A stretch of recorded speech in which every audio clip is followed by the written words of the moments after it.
Señoras y señores, muy buenas noches. Bienvenidos a esta nueva edición de Galicia Opina. Esta mañana ha arrancado oficialmente la 9ª legislatura en Galicia, 45 días después de las elecciones autonómicas. El nuevo Ejecutivo de Núñez Feijóo ya ha tomado posesión. El Parlamento también está ya dispuesto a comenzar su trabajo legislativo y en pocas semanas la Cámara gallega deberá iniciar el debate de los presupuestos para el 2013. Unos presupuestos que, por cierto, volverán a haber nuevos ajustes. Hoy nos acompaña en esta mesa el portavoz del Bloque Nacionalista Galego en El Hórreo, don Francisco Jorquera. Muy buenas noches. Hola, buenas noches. ¿Qué tal? Como siempre están también en esta mesa 4 profesionales de los medios de comunicación y del periodismo. Al lado del señor Jorquera está el director del periódico de lunes a viernes, Alfonso Ribeiro. Buenas noches, Alfonso, ¿qué tal? Hola, muy buenas. En el otro extremo de la mesa nos acompaña el delegado del periódico ABC en Galicia, Pablo. Muy buenas noches. Buenas noches. Pablo Alcalá, perdón. A su lado, José Manuel Vilachantres, periodista que viene de Lugo, de esa esquina del país lluviosa, tan lluviosa como Santiago, ¿no? Menos lluviosa. Menos lluviosa. Más fría y menos lluviosa, es lo que decíamos antes, ¿no? Así nos cuidamos. Muy bien, y finalmente Ana Martínez, delegada de la Agencia EFE en Santiago, en Galicia. Muy buenas noches, Ana, ¿qué tal? Hola, bonita, ven. Bien, señor Jorquera, ayer tomaron posesión los 8 conselleiros del nuevo Ejecutivo. ¿Qué le parecen estas dos novedades que tenemos? Por una parte, un nuevo conselleiro en Economía de Industria y, por otro lado, pues la creación de esta vicepresidencia.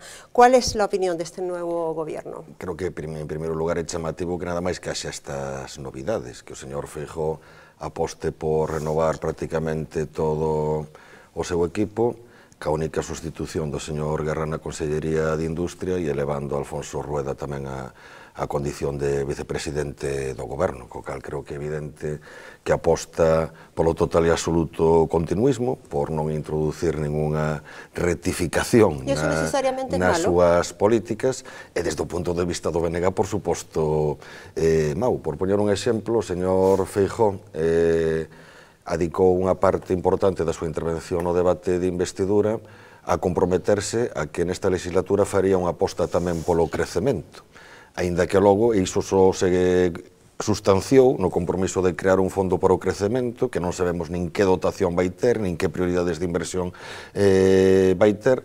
Creo que a aposta que fai polo continuismo o señor Feijóo é a principal demostración de que o Partido Popular nada máis que sabe facer unha cousa, aplicar recortes, que é incapaz de aplicar outro tipo de políticas, e iso nun contexto onde hoxe mesmo coñecíamos que o paro en Galiza volveu a medrar, foi a cuarta comunidade autónoma onde máis medrou o paro no último mes. En Galiza o paro registrado xa supera o número de 276.000 persoas que non son meras cifras. Detrás de cada situación desas características agóchase un auténtico drama persoal, e creo que, por desgracia, xa hai moitas evidencias de que as políticas de recortes o único que conducen é a agravar a crise económica, a agravar o sufrimento social, e por esta vía non se sae da crise. E frente a eso, o señor Feijóo, legítimamente, pero desde logo que a nosa oposición e a nosa opinión crítica, opta polo total e absoluto continuismo. Usted ha estado, evidentemente, como era su deber, como portavoz del Bloque Nacionalista Galego, con representación en la Cámara, en la apertura de esta 9ª legislatura, esta mañana en El Hórreo. Sin embargo, el sábado pasado, cuando el presidente de la Xunta tomó posesión de su cargo, las fuerzas nacionalistas brillaron por su ausencia. ¿Por qué el Bloque Nacionalista Galego no estuvo el sábado en la toma de posesión de Feijóo?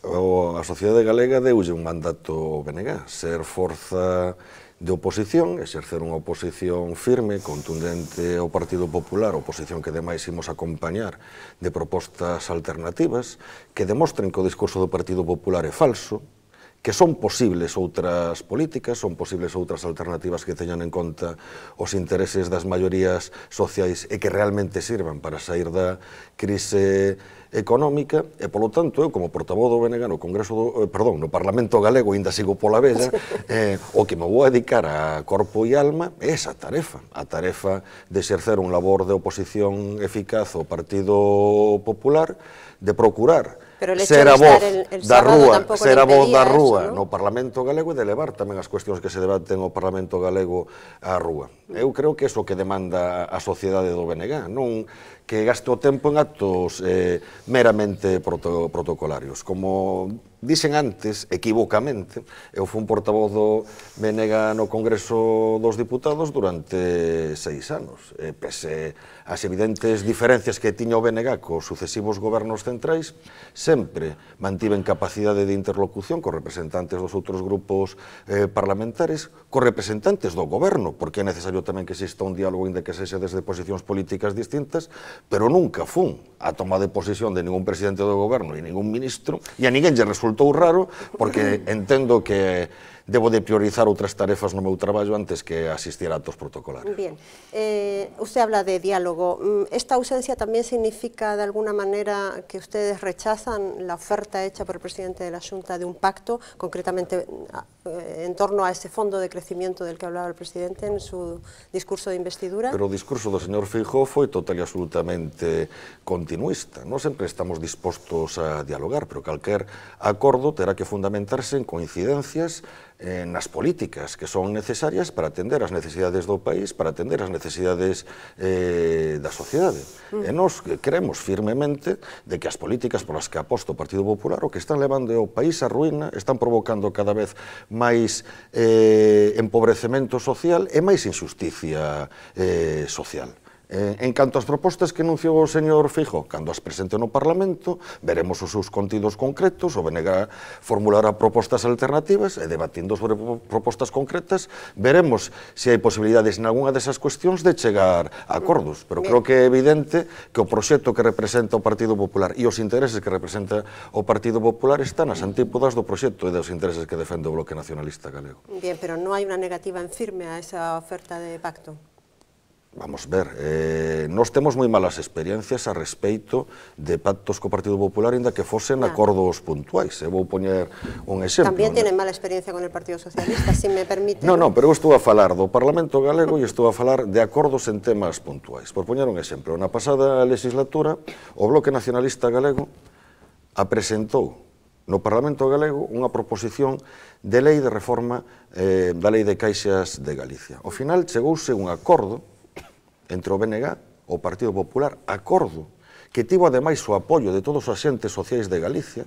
Quero lembrar que se manifestou explícitamente da necesidade de apostar polo modelo que definía esa lei de caixas non só a Confederación Intersindical Galega, Comisións Obreiras, UGT, a Confederación de Empresarios de Galiza, porque era unha lei de caixas que o pretendía era reforzar o control público sobre as caixas de aforro para que na súa orientación financiera non se desviasen como se estaban desviando do que era a súa natureza social, do que eran os seus fins fundacionais, foran ferramentas realmente útiles para a financiación da nosa economía productiva, e logo resulta que o Partido Popular introduce unha reforma, pactada, por certo, co Partido Socialista, desa lei de caixas, feita única e exclusivamente a demanda dos intereses e das exixencias dos altos directivos daquela das caixas, os mismos responsables da situación de ruína que levaron estas entidades, e logo, a nivel de Estado, pacta tamén co Partido Socialista unha reestructuración do sector financiero que, entre outras cousas, significou a bancarización das caixas e abrir o escenario o que agora xa se presenta como inminente, que Galiza perda as súas entidades de aforro. Bueno, pois en primeiro lugar, para chegar a calquer tipo de acordo, hai que ter certa credibilidade, demostrar a vontade de ser congruente logo na actuación política cos acordos que se suscriben. E, por suposto, para chegar a acordos o que tes que estar de acordo nas políticas a facer e os intereses os que sirven. En el debate de investidura la semana pasada, el señor Beiras le felicitó a usted personalmente por su discurso y de hecho dijo, inició el suyo diciendo que lo apoyaba plenamente y que iba a añadir muy poca cosa. ¿Es esto un gesto de aje hacia un acercamiento en las fuerzas nacionalistas? ¿Usted lo percibe así? Bueno, tenía que formular esa pregunta a Xosé Manuel Beiras, en calquer caso. Pero usted como lo sintió? En calquer caso agradecín esas palabras.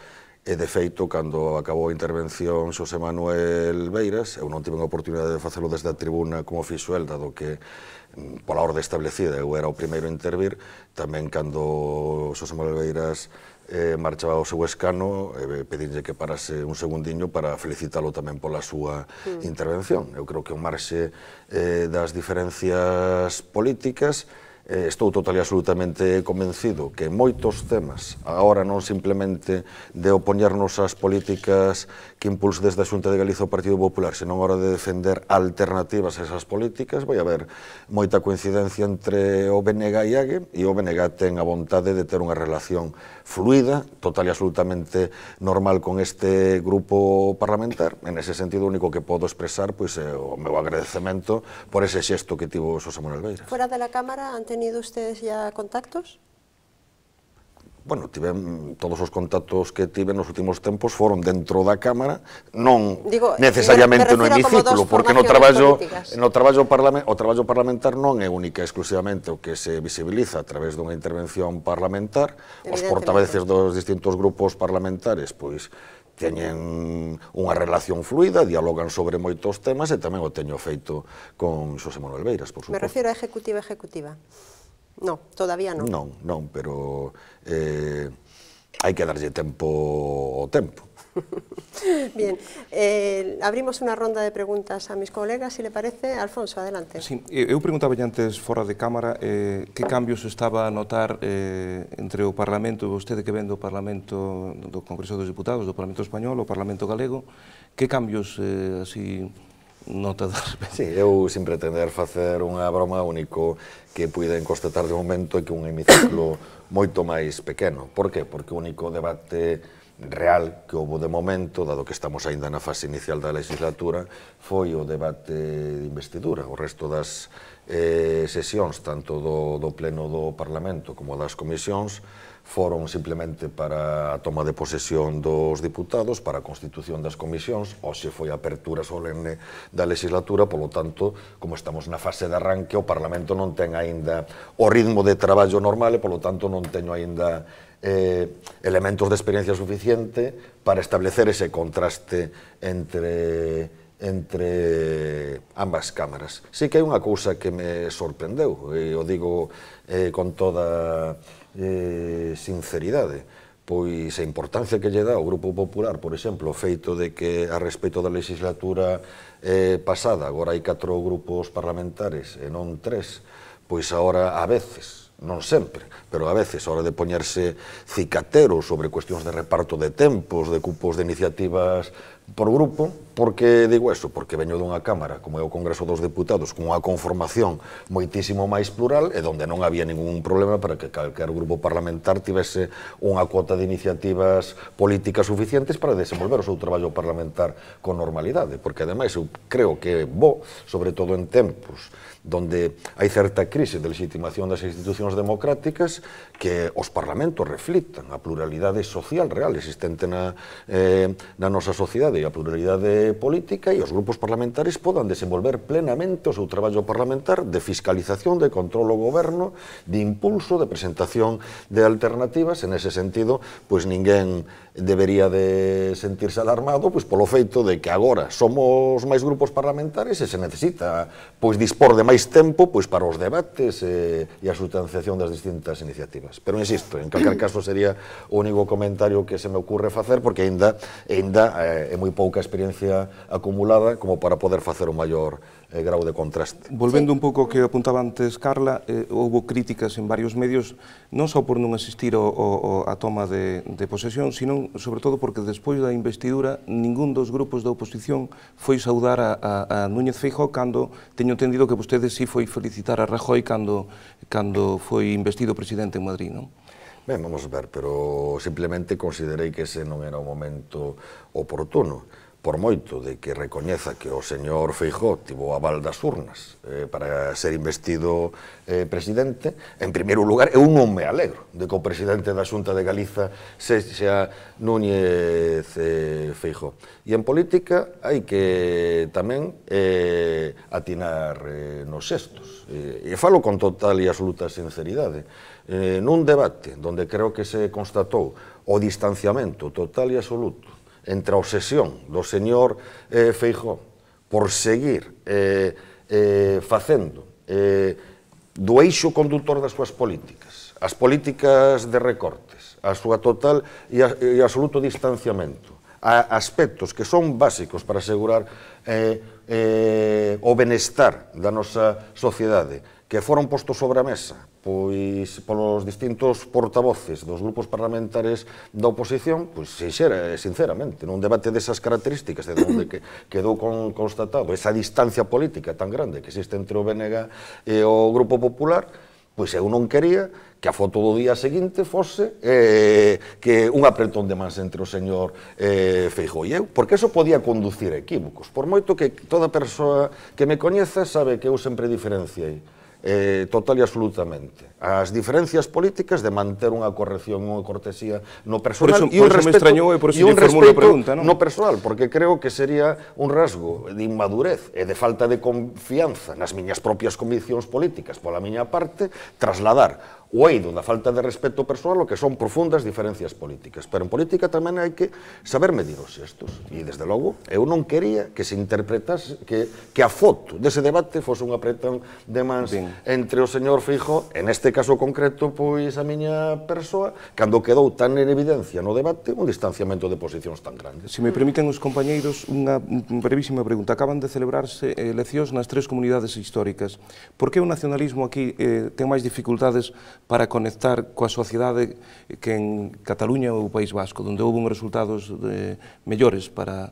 Eu creo que hai moitas razóns de carácter histórico que o explican, independientemente de que no BNG temos que facer, iniciámoslo, un proceso de análise, de reflexión sobre que aspectos temos que mellorar da nosa política, da nosa forma de facer política, da nosa maneira de traballar e de relacionarnos coa sociedade, que aspectos temos que correxir para ser capaces de sintonizar con amplos sectores da sociedade que en ocasións pasadas viron o BNG como referente político, nestas eleccións, pois en cambio non lle deron o seu apoio. Independentemente de correccións e melloras que teñamos que facer, hai en primeiro lugar unha diferencia, creo que evidente, entre Galiza e Euskadi e Cataluña. Primeiro, en Euskadi e en Cataluña existen burguesías propias moi potentes que apostan polo desenvolvemento dun proxecto nacional vasco e catalán. Creo que non estou a decir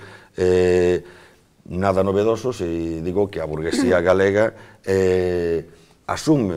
conténtase con asumir un papel meramente intermediario en Galiza dos intereses económicos da oligarquía española. En ese sentido, non só nunca apostou por un proxecto nacional galego, sino que foi hostil a calquer proxecto nacional galego. En segundo lugar, pois o proceso de dominación política, económica, cultural de Galiza iniciouse históricamente moito antes que en Euskadi e Cataluña. E iso ten un impacto no feito de que a conciencia nacional en Galiza, desde o meu punto de vista, pois, lóxicamente, máis feble que en Euskadi e Cataluña. E engadiría un terceiro factor, por moito de que as forzas que históricamente gobernaron Euskadi e Cataluña desde o nacemento do Estado das Autonomías non sexan forzas políticas homologables ao BNG, sí que fixeron uso das institucións autonómicas para vertebrar país, para construir país, para, polo tanto,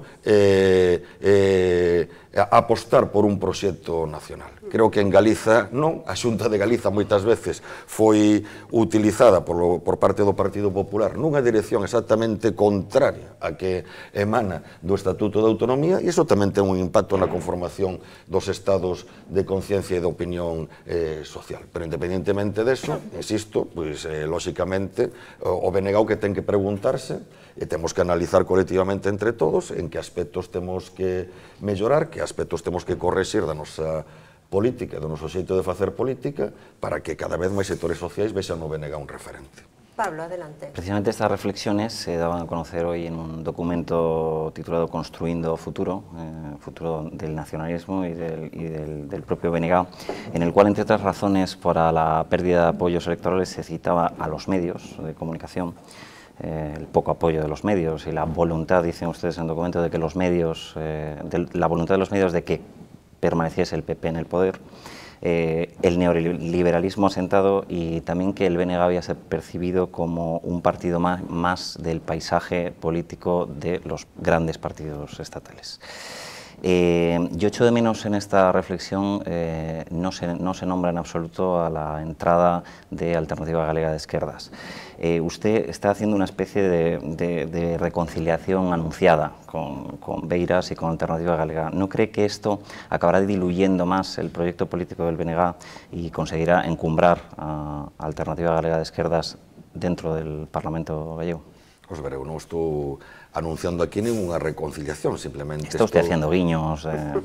Non, vamos a ver, eu veño de unha Cámara, o Congreso dos Diputados, donde en moitas cuestións, pois o Bloque Nacionalista Galego coincidía pois con outras forzas da Cámara, tanto nacionalistas como do campo da esquerda.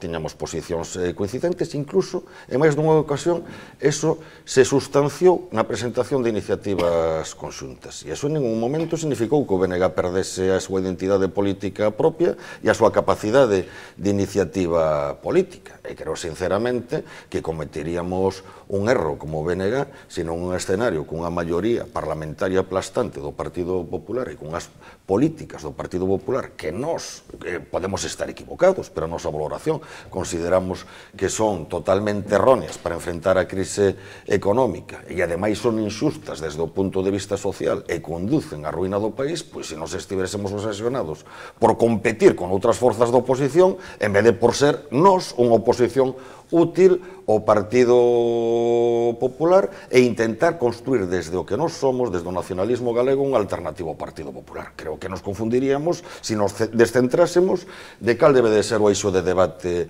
principal. Dito iso, o Bloque Nacionalista Galego é unha forza política nacionalista.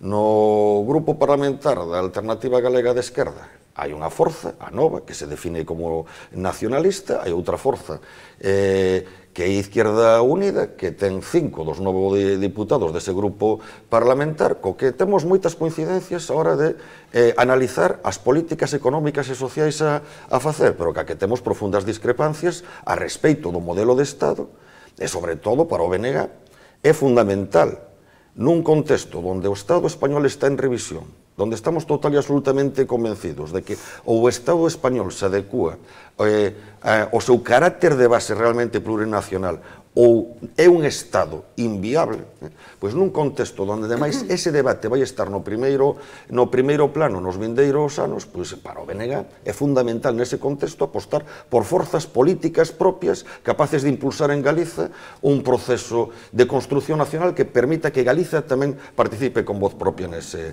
escenario. Polo tanto, as nosas discrepancias a respeito de algunhas das forzas que integran ese grupo parlamentar siguen estando aí, pero o BNG o que non vai cometer a estupidez, se vostede mo permite, pois nun contexto onde o Partido Popular ten 41 escanos, en vez de intentar construir unha alternativa ao Partido Popular, estar marcándose cada milímetro con outro grupo parlamentar da oposición, onde ademais estou convencido que en moitas cuestións vamos a coincidir e iso o vai constatar o conxunto da sociedade galega. José Manuel. Sí, señor Jorquera. Nas últimas eleccións o Partido Popular consigue 3 escanos máis dos que tiña. Para moitos é unha grande victoria. Pero eu queríalle preguntar, realmente pensan no Bloque que gañou as eleccións o PP ou que as perdeu a oposición? E logo faría unha segunda pregunta. Bueno, vamos a ver, unha pregunta complexa, o cal o digo para poñer en valor a súa función como periodista, non? Porque moitas veces as respostas non son simplistas. Eu máis ben diría que o triunfou foi o discurso do Partido Popular de que non había unha alternativa posible e viável ao Partido Popular en Galiza. Creo que eso foi un dato clave que explica os resultados electorais. O Partido Popular en Galiza ten unha pérdida importante de votos, pero pese a eso incrementa a súa maioría parlamentar porque houve unha baixa participación e estou total e absolutamente convencido de que houve unha gran desmovilización de votantes descontentos cas políticas do Partido Popular, pero que non viron viable unha alternativa, non acreditaban na viabilidade dunha alternativa. Polo tanto, o BNG, que aspira a construir desde o nacionalismo unha alternativa ao Partido Popular, ese dato o que lle debe de servir é para reflexionar sobre en que aspectos debemos de mellorar na nosa política, na nosa forma de facer política, para que si sexa creíble desde o nacionalismo unha alternativa ao Partido Popular. E eu facía, por eso dicía, se me permites, directora, permítesme unha pregunta máis. Facía esa pregunta porque, dentro deso, se analizamos o incremento, sumando os votos de AGE máis Bloque, pasamos, digamos, dos 12 que tiña o Bloque a contar con 16. E aí formularía tamén unha doble pregunta.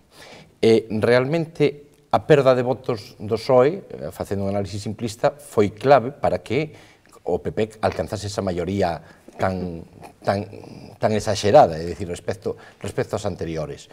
Ver se vostede comparte conmigo ese criterio ou non.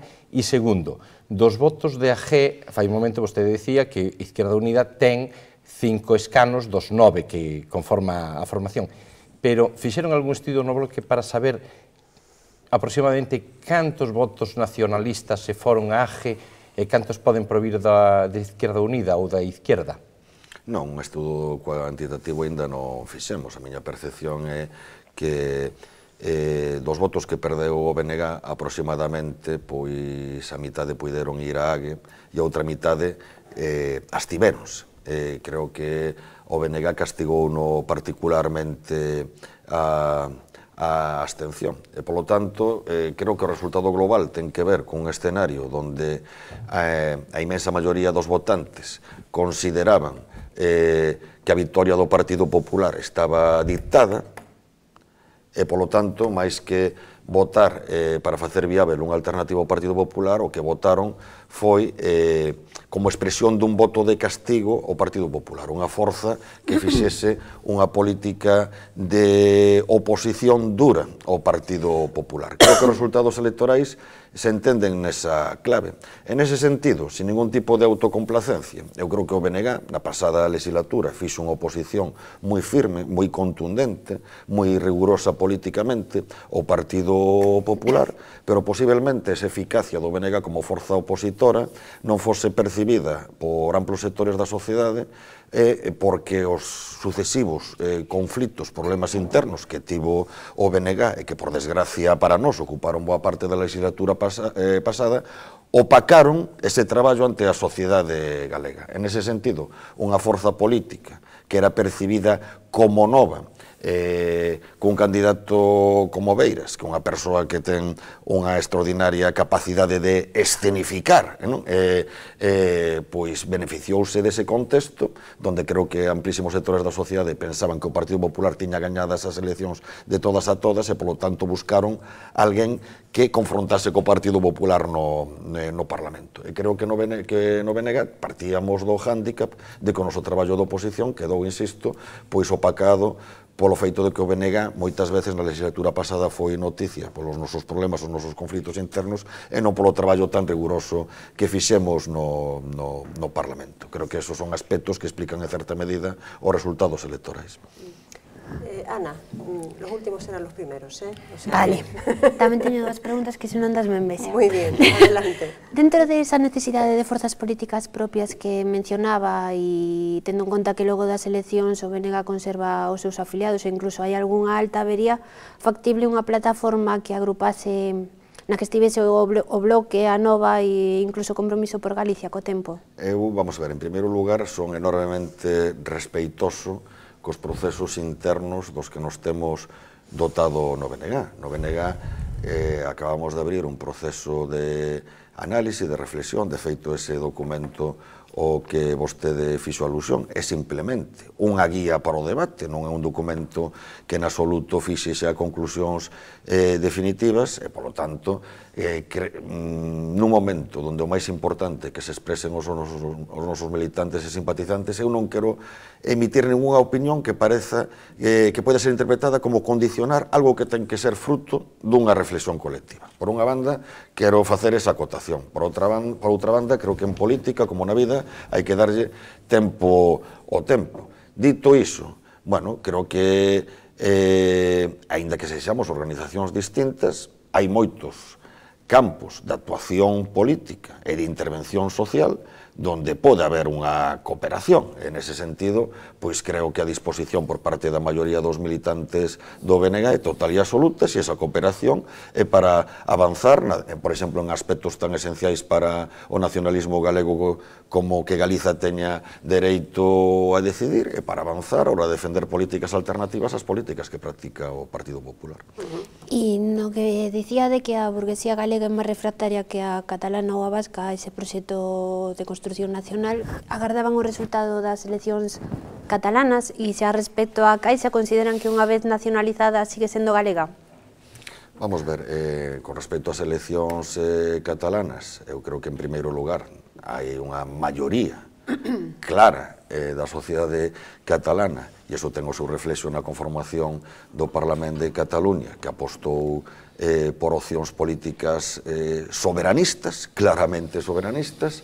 Aínda é maior a maioría parlamentar de forzas políticas que defenden que en Cataluña poida haber unha consulta para que a sociedade catalana libremente decida o seu futuro e a forma de relación que quere ter co Estado español. O que houve nas eleccións catalanas foi un corremento de voto de Convergencia e Unión a outras forzas nacionalistas situadas á súa esquerda, posiblemente por dúas razóns básicas e fundamentais, porque consideran que é máis creíble a aposta soberanista desas outras forzas políticas antes que de Convergencia e Unión, e porque Convergencia e Unión sufriu tamén un desgaste por políticas de recortes moi duros que leva practicando desde a Generalitat de Cataluña. Pero se analizamos os resultados das eleccións catalanas no eixo forzas políticas propias e que apostan polo dereito a decidir de Cataluña e forzas políticas estatalistas e que defenden o mantimento do actual status quo, creo que a aposta da maioría da sociedade catalana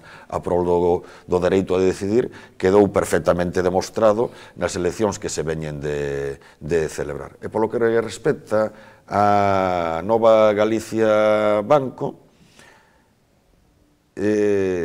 vamos ver, creo que por desgracia os últimos acontecementos non veñen sino confirmar o que o BNG leva advertindo, que o proceso de reestruturación do sector bancario en marcha no Estado español ten como finalidade crear un auténtico oligopolio financiero, concentrar o sector bancario en 4 ou 5 grandes bancos privados. En ese contexto, Nova Galicia Banco xa ten dictada sentencia de morte, xa está prácticamente servido o escenario para que sexa vendida a precio de saldo pois a outra entidade ou a inversores foráneos. En ese sentido, bueno, pois o BNG considera que o que hai que apostar é por outra política, en vez do que se está facendo, que destinar recursos públicos en cantidades inxentes a esas entidades para sanealas e logo vendelas ao precio de saldo ao sector privado, pois o que hai que facer é introducir os cambios normativos para unha entidade que xa ten participación pública mayoritaria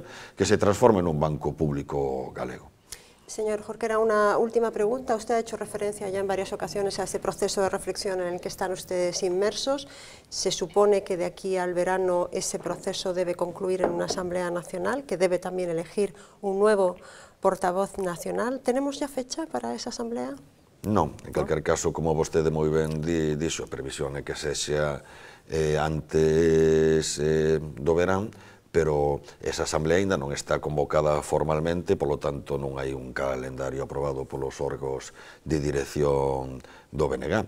O que queremos é un proceso de reflexión sen presas, pero sen pausas. É un proceso de reflexión non só do que participen os militantes do Bloque Nacionalista Galego, sino que queremos estender a moitos ámbitos sociais para escoitar opinións de persoas que traballan nos movementos sociais en distintos colectivos sociais para que aporten a súa visión de que aspectos son necesarios para revitalizar o proxecto nacionalista en Galiza, e en calquer caso a Asamblea Nacional debe de ser o corolario, a conclusión de todo ese proceso. ¿Y Francisco Jorquera opta a ser el portavoz nacional? Non, porque, entre outras cousas, ni nunca concebín a política como unha carreira persoal, sempre estou a disposición de desenvolver aqueles labores onde os meus compañeros e as miñas compañeiras consideren que podo ser máis útil para intentar contribuir ao avance do proxecto nacionalista en Galiza, e, en segundo lugar, creo que nos confundiríamos se comenzásemos polo debate de persoas, antepoñendo o debate de persoas ao debate que creo que é máis importante, o debate de ideas, en que cuestións temos que mellorar na nosa vida organizativa, na nosa forma de traballar na sociedade, que aspectos temos que perfilar mellor da nosa liña política para que o BNG cobre novo impulso. Creo que primeiro hai que debatir esas cuestións, chegar a conclusións sobre esas cuestións. Unha vez que todos estexamos de acordo sobre cal debe de ser o rumbo a seguir, será cando teremos que debatir cales son as persoas que consideremos máis capacitadas para representar o BNG e impulsar ese proxecto. Gracias, como siempre, por haber respondido a nuestras preguntas. Moitas gracias. Estaremos evidentemente pendientes. Muchísimas gracias y buenas noches. Muchísimas gracias. No se vayan, por favor, porque hacemos una pequeña pausa de un par de minutos y volvemos con el resto del análisis de la actualidad. Hasta ahora mismo.